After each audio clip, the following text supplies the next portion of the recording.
सर्व शिक्षक बांधवांना नमस्कार.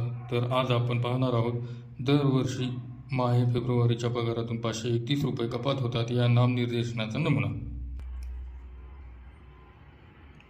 जोडपत्र 4 नामनिर्देशनाचा नमुना. राज्य शासकीय कर्मचारी समूह वैयक्तिक अपघात विमा योजनेखाली लाभासाठी नामनिर्देशन. इथं 1 नंबर आहे मी. स्वतःचं नाव लिहायचं इथं कर्मचाऱ्याने. इथं पदनाम आहे. इथं स्वतःचं पद लिहायचं. प्राथमिक शिक्षक, केंद्र प्रमुख, मुख्याध्यापक, प्राथमिक पदवीधर जे पद असेल ते लिहायचं इथं. पुढं दिलेलं आहे याद्वारे मला राज्य शासकीय कर्मचारी समूह वैयक्तिक अपघात विमा योजनेअंतर्गत रक्कम मला देय होण्यापूर्वी अथवा ती रक्कम देय झालेली असून देण्यात आलेली नसेल अशा वेळी माझा मृत्यू झाल्यास अशी रक्कम घेण्यास माझ्या कुटुंबातील खाली निर्दिष्ट केलेल्या व्यक्तींना नाम निर्दिष्ट करत आहे आणि असा निर्देश देत आहे की उक्त रक्कम त्याच्या नावासमोर दिलेल्या पद्धतीने उक्त व्यक्तींना देण्यात यावी. आता याचा नमुना कसा भरायचा आहे हा एक नमुना दिलेला आहे. त्या पद्धतीने नमुना भरून घ्यायचा. इथं माहिती कशी भरायची ते आपण पाहू. 1 नंबरच्या रकान्यात आहे नामनिर्देशित व्यक्तीची नावे व पूर्ण पत्ता. इथे 1 नंबरला लिहायचे. कर्मचारी जर महिला असेल तर पतीचं नाव लिहायचे आणि कर्मचारी जर का पुरुष असेल तर पत्नीचं नाव लिहायचे. पुढं 2 नंबरचा रकाना आहे वर्गणीदाराशी नाते. तिथं लिहायचे त्याचं नातं.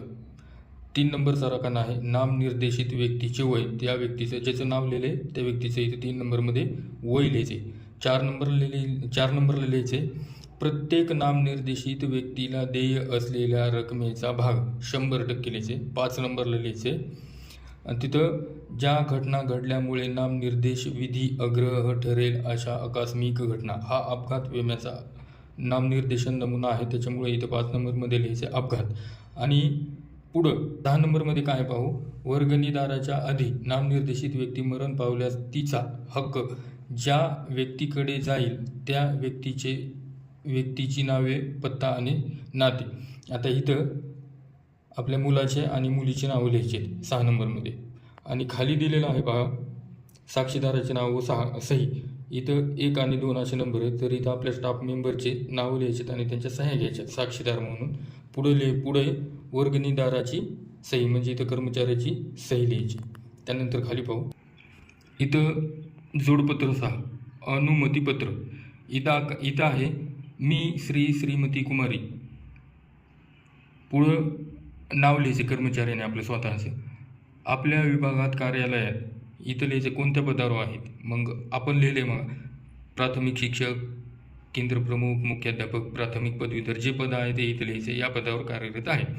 त्यानंतर खाली आहे राज्य शासकीय समूह वैयक्तिक अपघात विमा योजनेची सदस्य होण्यास मी इच्छुक आहे.